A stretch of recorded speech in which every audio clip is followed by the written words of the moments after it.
Emergency. BlackRock attacks. What am I talking about? I'm talking about something where BlackRock calls up one of their homeboys running a group called MSCI and says all the digital asset treasury companies, starting with Michael Saylor, including miners, can't be in our indices. They're very popular, universally used equity indices if they have more than 50% of their assets in crypto. We have the crypto police now. We'll discuss that. Now, what does that have to do with XRP? Well, folks, I'm going to tell you right now, everything. One of the biggest reasons why I think XRP is a big deal is because XRP has Ripple behind it. Ripple, a company with 1,000 people that's been around for, forever, pretty much, forever, has 90% of their assets in XRP. So guess what? If this thing with MSCI and BlackRock and Goldman and Morgan Stanley and all these assorted wolves in sheep's clothing, if these characters get their way, Ripple can't go public. I mean, it can, but it can't be in any of these indices, which, of course, it would want to be. So BlackRock, through MSCI, I think, is trying to eliminate competition for the Bitcoin ETF. You see all these, things on Twitter like, oh, BlackRock bought $170 million worth of Bitcoin today. And all these crypto dinwits on Twitter think that, that group is an altruistic organization. Like, they have the Bitcoin ETF. Yeah, they're okay in our book. They pump our bags. Let me tell you something. Let me just clear this up right now. These people have bought every single family home in the United States, right? And driven up home prices to where they can't normalize, turning everyone into a renter. Governments don't run the world. They do, because they run the governments, or they run every corporation because they own every corporation inside their giant mutual funds. Now, you don't know what MSCI is. I worked in equities. I know what that is. It's like basically, let's say you wanted to track emerging market stocks in, sub-Saharan Africa.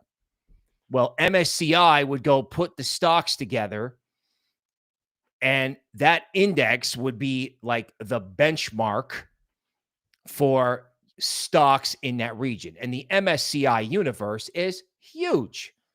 And of course, who are the customers of MSCI?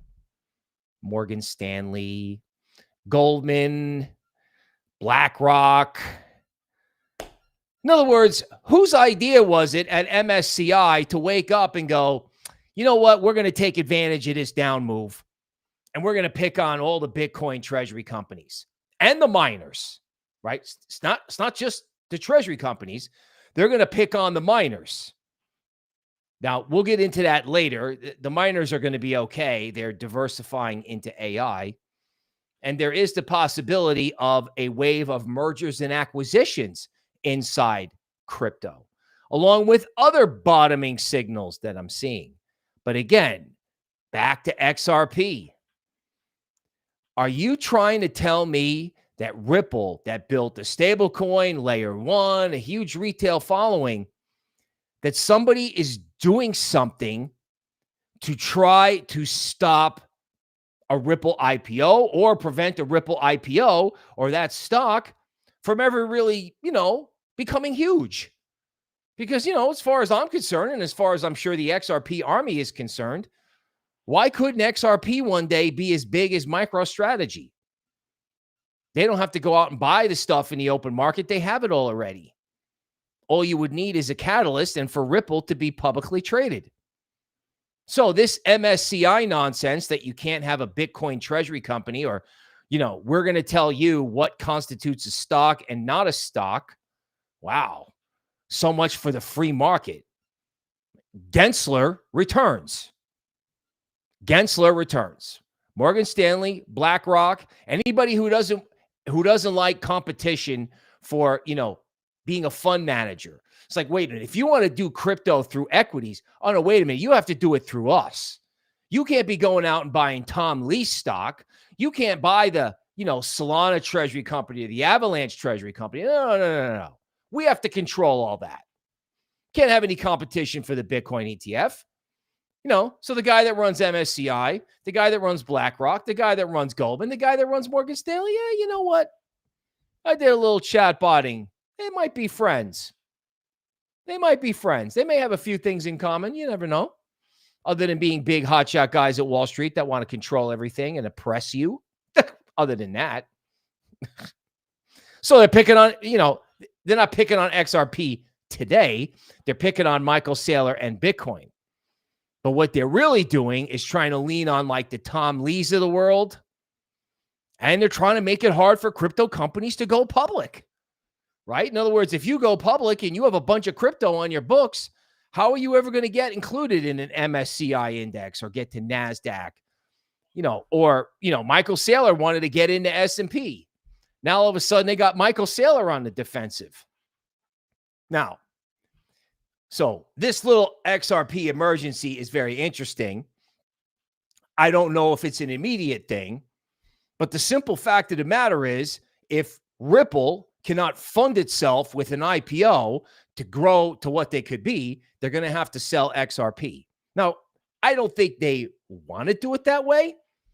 Maybe they've done it that way in the past out of necessity, but it's obviously preferable to be a publicly traded company. And now you have Legacy going, well, no. BlackRock picks up the phone and goes, no, we're not doing that. And, it gets buried under this thing like MSCI, like, Saylor had to put out a non-meme tweet, pretty much scared out of his mind going, oh, well, wait a minute. MicroStrategy is a real company. It actually isn't a hedge fund. We're actually building on Bitcoin. I would love to see that. I mean, you should see the tweet. He's like, oh no. Yeah. The Legacy guys are trying to take this group out to the woodshed. Now, all right, so bad news for the Ripple IPO. Maybe. Here's the good news, because I know you want some good news. The good news is they're afraid. Crypto has scared them. They're losing control. They're supposed to lose control. You know who's supposed to have control? We are. You are. We're supposed to have control, not them. Right? DeFi, decentralized finance. You boys a little worried that we want to listen to Tom Lee and Michael Saylor and not some guy in a suit? You boys a little bit upset about that? You guys worried about, that Bitcoin going to 700,000 thing that Larry talks about? Yeah, it's okay if Bitcoin goes to 700,000 as long as everyone trades it through him. Through the Bitcoin ETF, right? Because what does Wall Street want? They want to dominate. Now, here's another funny thing. VanEck, which is a big Wall Street fund house, and one of the first people into crypto. In other words, one of the first legacy groups to actually start writing real research about crypto. Well, you know what? They haven't done their research because they're not familiar with these 40% corrections, especially when they're FUD-based. There's the China banning Bitcoin mining. They pulled that in 2 separate years, 2017 and 2021.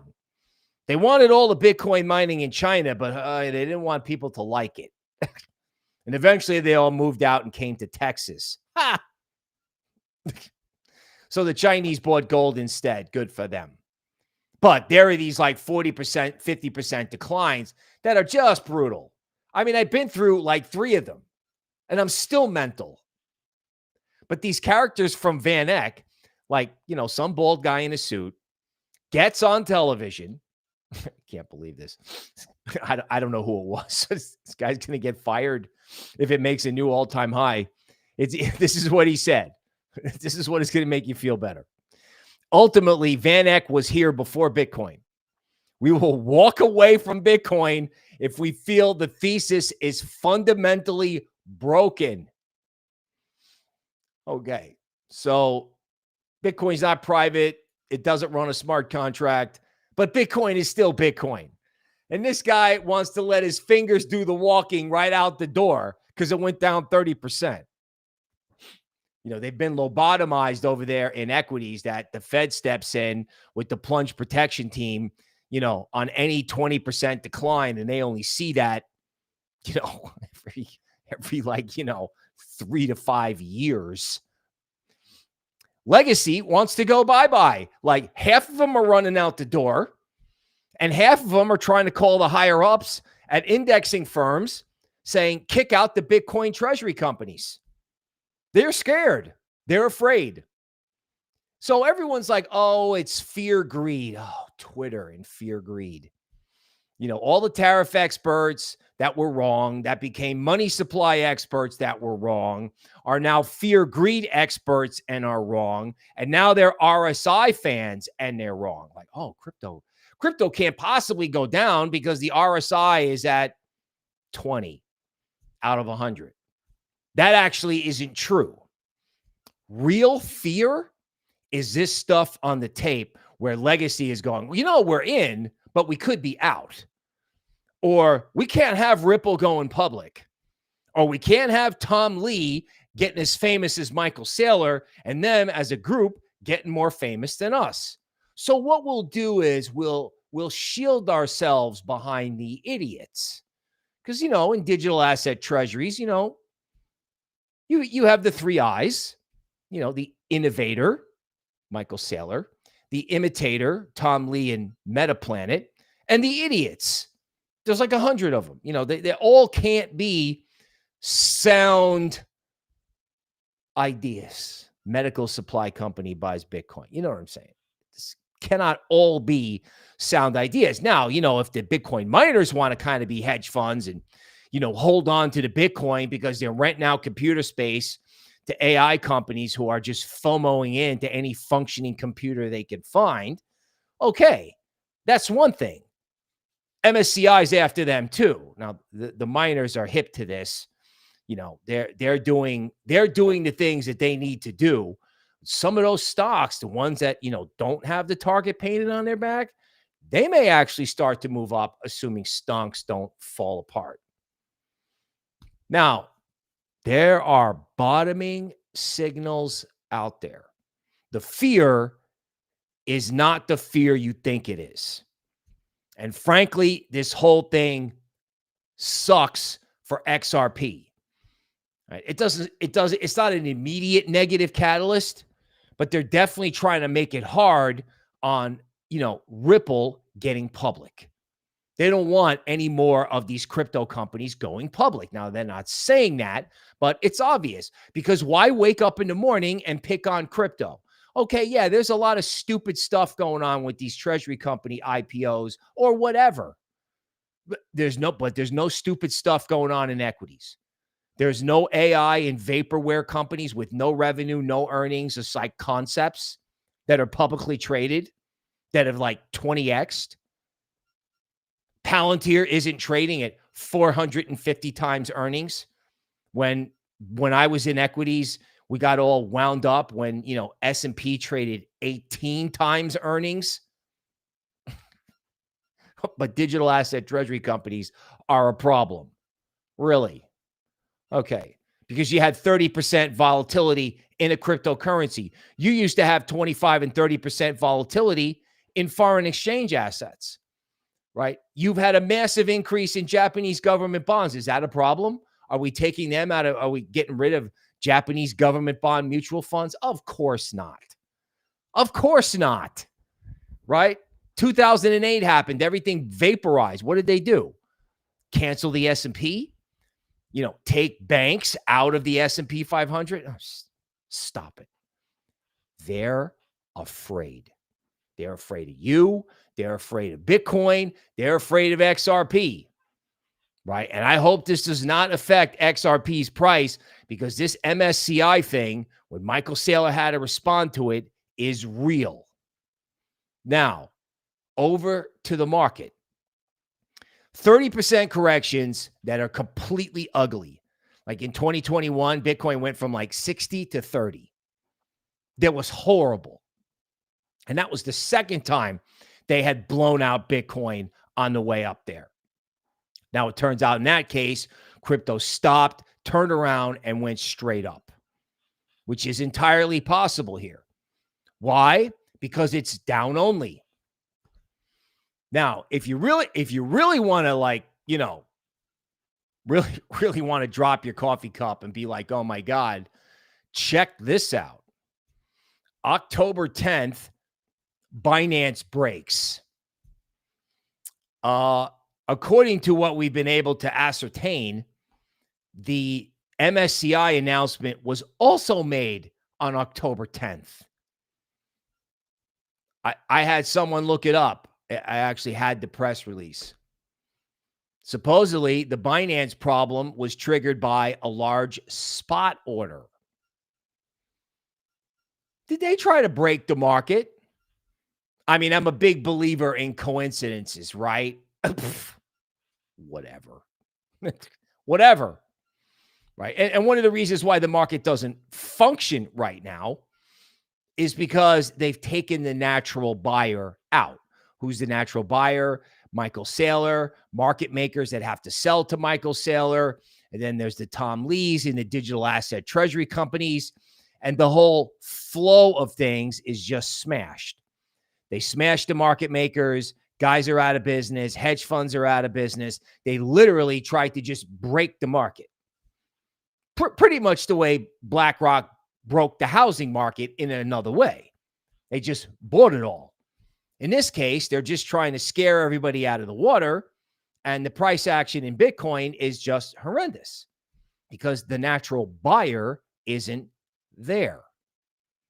Now, with legacy going, well, if there's a problem, we'll walk away, that may put a floor under the market for Thanksgiving.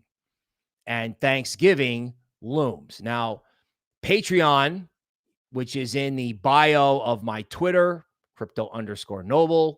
For anyone who's out there on TikTok, Patreon is in the bio as well. We have levels where we think it's going to stop, where you should get in, where you should get out.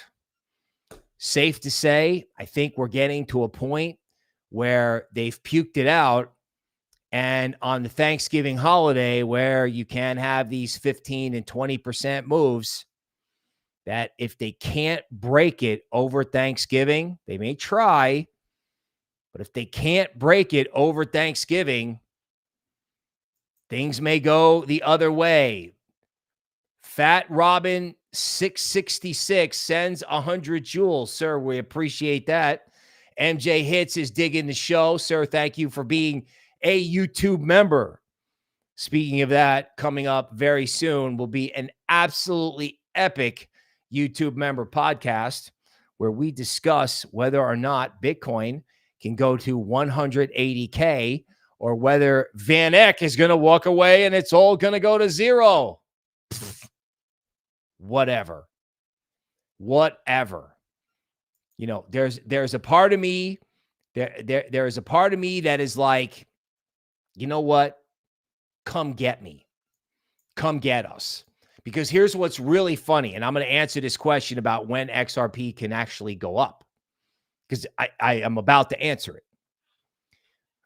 What happens if Bitcoin is either slumping or hanging out, and then you start a cryptocurrency rally in tandem? Like, did anybody notice that Bitcoin Cash was up 10% yesterday at one point? I mean, on a weekly chart, Bitcoin Cash has been like a giant flag for like, I don't know, like a year and a half, maybe a year. What is going to happen if you can buy the dip in Zcash and make money? Bitcoin Cash breaks out. Dash, which was at 150, goes back down to 50. What happens if that turns around? Again, the report in Patreon has got levels, buy, sell, target, stop for all of these cryptos, gold, dollar, yen in the premium section, right? The VIP section's got it all for Bitcoin and a full roadmap there. So if you got to trade, you want to get in. Now, when it comes to XRP, if XRP participates in the future of money rally, which I can't believe is not coming, right? I mean, choice one, cycle's over, market's going to zero. Raoul Paul has a completely different view. We actually have a free Patreon report discussing this whole idea of the extended cycle and why, right? They will tell you, as this guy said, it'll go down 40%. Twitter will tell you it's over or whatever. I don't know if the RSI nonsense has to break before they get it. But, you know, when Twitter tells you it's over, it's not over. It's not. Even if it's down only all weekend. I'll take down only every day versus like a 20%, dump candle nuke down to 60K. I'm happy with down only. But when that ends, I think they're coming after every single Bitcoin fork. They're coming after Bitcoin. They're coming after ETH. They're coming after anything that can be money. Because you also got to remember, if we're going to say something positive about ETFs, right? You can get a staking yield on your Solana ETF, and there is an XRP ETF out there. If they can get that going, well, you know what? MSCI can go get bent. Because XRP, Ripple can feed all this XRP that they're sitting off into that ETF. Now, I mean, they own like 40% of the supply, and it's 90% of their assets based on what I got from a chatbot. I don't know if that's true. Ripple has probably got to go out and buy a company, a bank or something, which they can do. But the most important thing for an XRP rally is this MSCI thing fades. Right. I mean, that decision is coming down in January. So, that will hang over everyone's head. But that doesn't mean that anything outside the world of MSCI and VanEck, which is Zcash and Dash and Bitcoin Cash, can't take off. And hopefully XRP, Ethereum, and Solana also participate. Because everybody, crypto is embarrassing this year. Bitcoin's down 30% for the year, and stonks are just flying high laughing. Now, again, fund managers can rotate out of the winners into the losers. That is also a catalyst, right? That is what they do over there. They do it at Schwab. Retail does it. They literally list all the things that did well and all the things that did terrible. And literally, you take stuff out of the top and buy the stuff at the bottom. It actually works. So crypto is on that list. You don't know what retail is going to do or say. Obviously, BlackRock would love to pick up a ton of cheap Bitcoin. I also think that's in play, and that is reflected in this MSCI stunt. Okay. Michael Saylor makes a good point. As Bitcoin hovers around 85K, volatility is Satoshi's gift to the faithful. And I have a hard time with this. You know what I'm saying? Like, if you want to be in crypto, you got to believe in Bitcoin to the point where they can't shake you out on a 40% move, right? Just keep a bottle of Tums on your desk and deal. Michael Saylor says if Bitcoin just went up 2% a month forever with zero volatility, Warren Buffett would buy it all. I mean, that's basically the difference between Bitcoin and gold. Gold has been orderly. Bitcoin has been wild. And part of the research that we've got that created all of our levels was, the model just decided to look at the gold volatility versus the Bitcoin volatility and decided that A, favors Bitcoin, and B, creates 80 as a key level, which, I knew that was, that was on the cutting board, but it wasn't on my bingo card. Or let's just say it was in my notes, but not on the bingo card. And lo and behold, here we are. And now we have to sit around at Thanksgiving wondering if they're going to attack Michael Saylor's average price at 75. I hope they try, and I hope they just get it stuck up their nose. Because I think Galaxy Digital, as I said yesterday, and all the big players are going to defend it if it pokes its head below 80.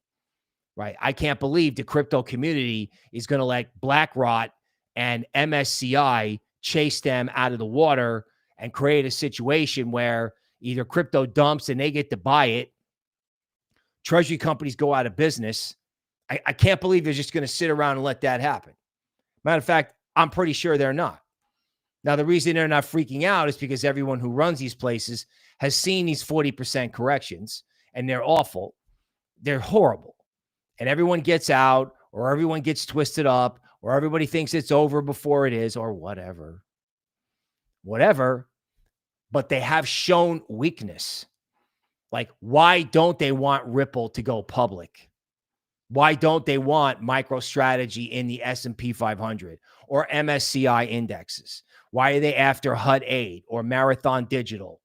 Right? It's not just MicroStrategy. Matter of fact, we have like a sheet and something that's going into Patreon Platinum talking about what happens if all these top crypto companies actually have to go merge with somebody else. Nothing like a mergers and acquisition wave to make a market hot.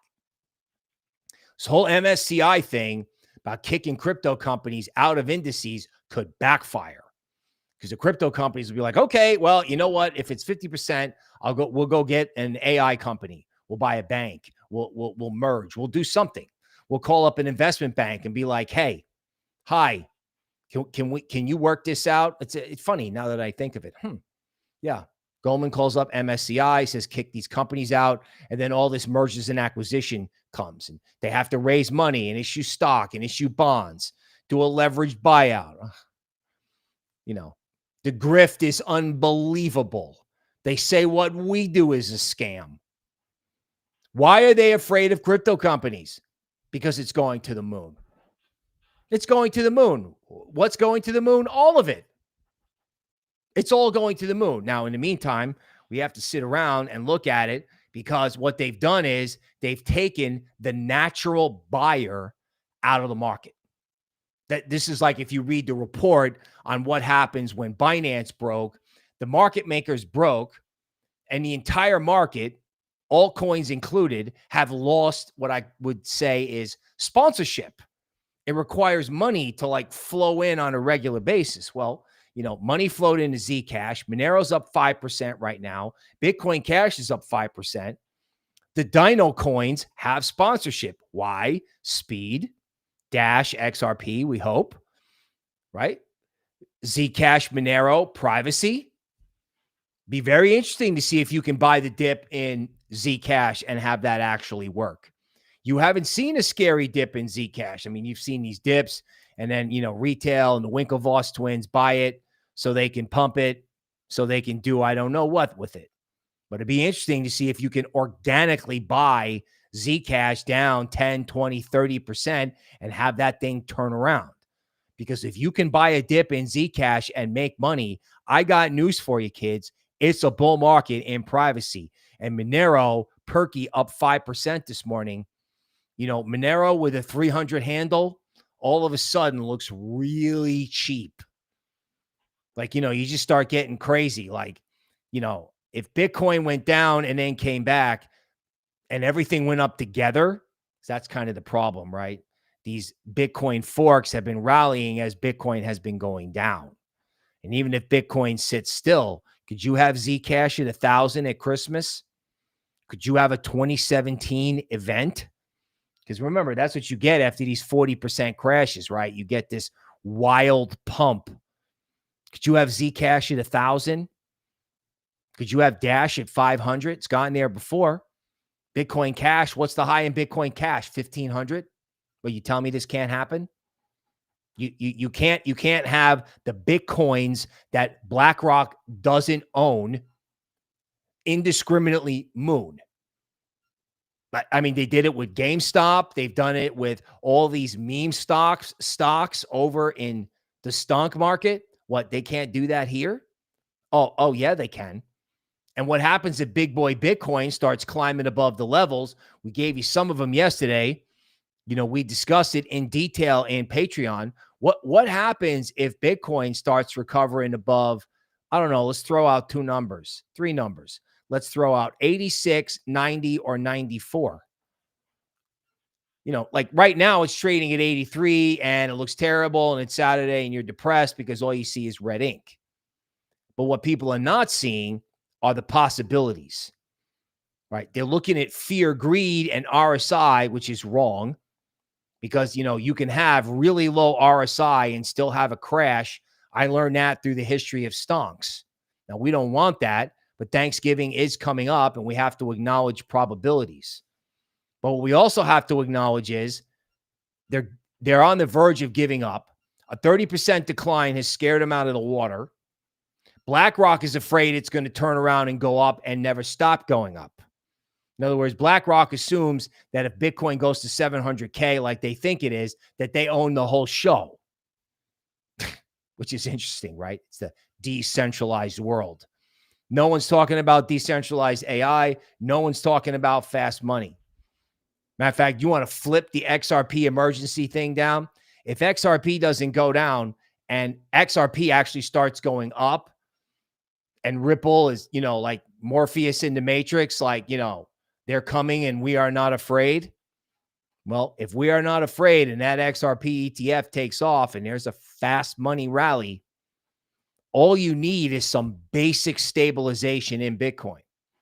And of course, it goes without saying that this whole thing where VanEck thinks that there's something wrong with Bitcoin. There's something wrong with hard money. The Japanese are printing. We're printing. Besant is sitting on $1 trillion. You know, administration approval rating on a fast track to zero. You know, MAGA congressmen quitting in the middle of a term. I mean, they're jumping off the ship. Right? They got to do something. They're going to send everybody checks. This is inevitable. Right? And if they lose the crypto bro vote, like I've said, they're completely done next year. Completely done. So even if we have to tolerate this for 30 days, next year they're going to be like, well, Happy New Year. The contest for the midterms is on. Let's pump it. So they did last time. All this talk about strategic reserves, American-made cryptos. So right now, the natural buyers out of the market, thanks to, you know, MSCI and whoever their friends are, that would be all of Wall Street. But that may not be there. And even if it is, even if it just comes and goes, it's like, all right, Michael Saylor's out of an index. Okay, MicroStrategy's not the greatest stock in the world. We kind of already know that. Hedge funds have pounded that thing into sand. Is there something new here? Yeah, there's something new is they're afraid. Like half of Wall Street is giving up and the other half is showing that they are afraid. They would like to either dominate it or bury it. I got news for you. Neither one of them are going to happen. Because again, that's why Monero is moving, you know, and you don't know what's going to happen today. You don't know if Bitcoin is ever going to get its bid back, at least during the holiday season.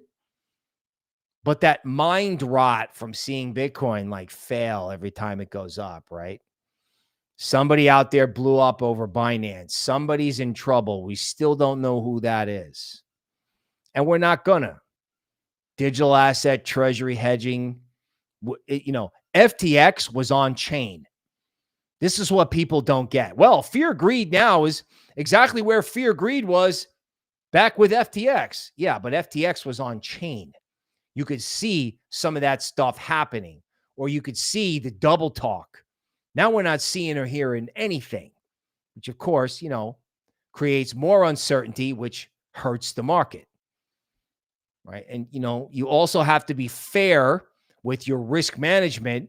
Somebody brought this up to me before it went down, and I was like, that can't possibly happen. But, you know, Bitcoin sat at its 2022 low for 6 months before Silicon Valley Bank failed and the BlackRock Bitcoin ETF took off. Now, in that case, when Silicon Valley bailed, you know, there were like 4 or 5 God candles in Bitcoin over the next 6 weeks. Now, in this particular case, just to finish that off, nobody's going to let a bank fail. I mean, there are banks, credit cards, car payments, blah, blah, blah, blah. Yeah, there are about 3 or 4 banks that could just nuke. They can't let that happen. They can't print their way out of some of this stuff. They can't, right? They can't have unemployment. You know, I can't wait to see what Black Friday sales look at with everybody walking away from credit cards. Can't wait to see what those numbers look like, right? The Fed thinks that they don't have to cut rates or do anything in December. Okay, well, we'll see. We'll see. Now, regardless of what they do with the Fed funds rate, I can't believe him and Bessent aren't going to have to put money in the system to save a bank, because the system and the equities bubble that sits on top of these bank problems can't burst. Not if they want to win the midterms. Their approval rating is, you know, very low, and, you know, it's going to look like fear greed if they let this happen. Now, is that going to move Bitcoin today or tomorrow? No, probably not.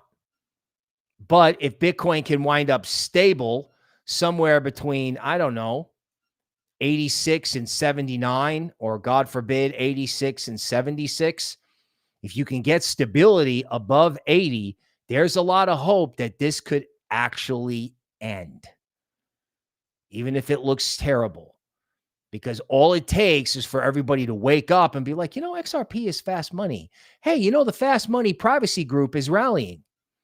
Our guys from AIntivirus is supposed to be releasing a blockchain called Matrix.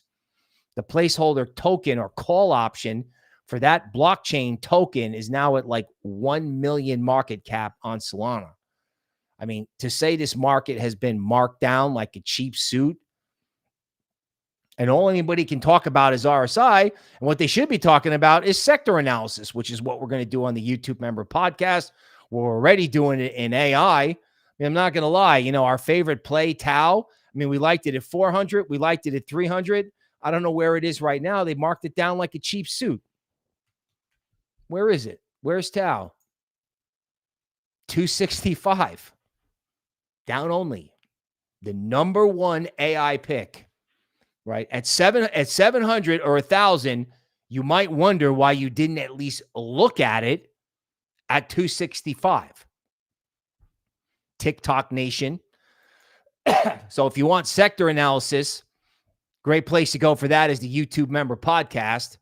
If you want trading levels and reports about corrections, reports about what the MSCI thing really means, about or when Bessent's going to put money in the system, along with coin picks, Patreon and Patreon Platinum might suit your needs, right? If you have 2 nickels to rub together, right?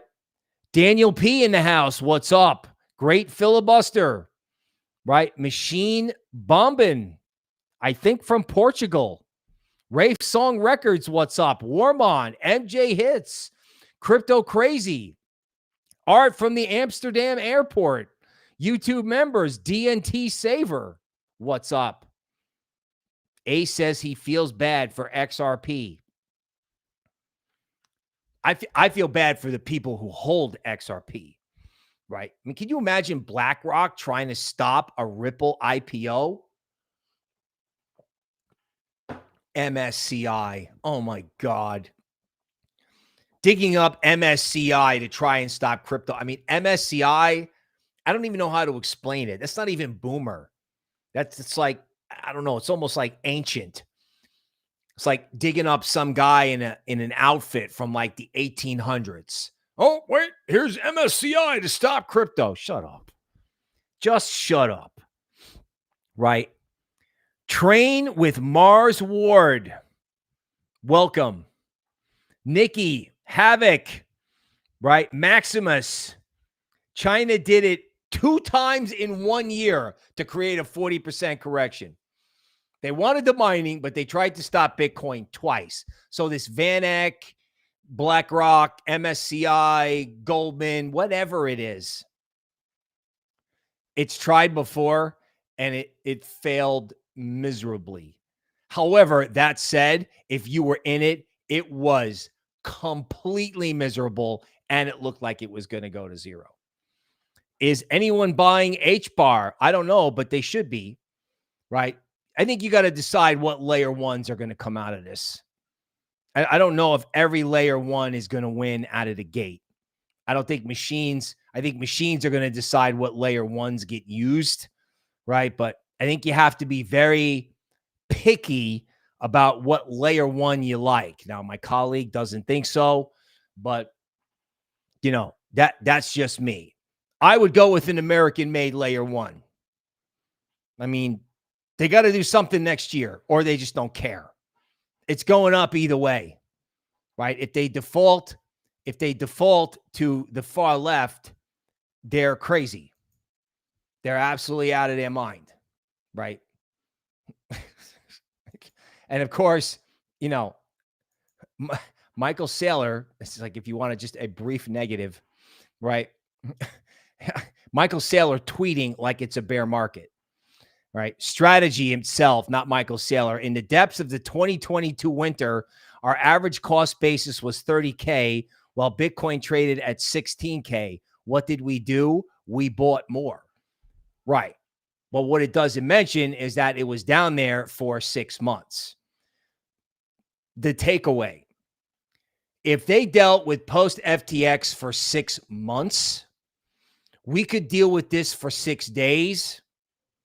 And to be honest, as long as Bitcoin net holds 80 or doesn't do something to, you know, trigger a stop loss on a weekly close for end of cycle, which is in Patreon, there's actually 2 levels depending on your bravery.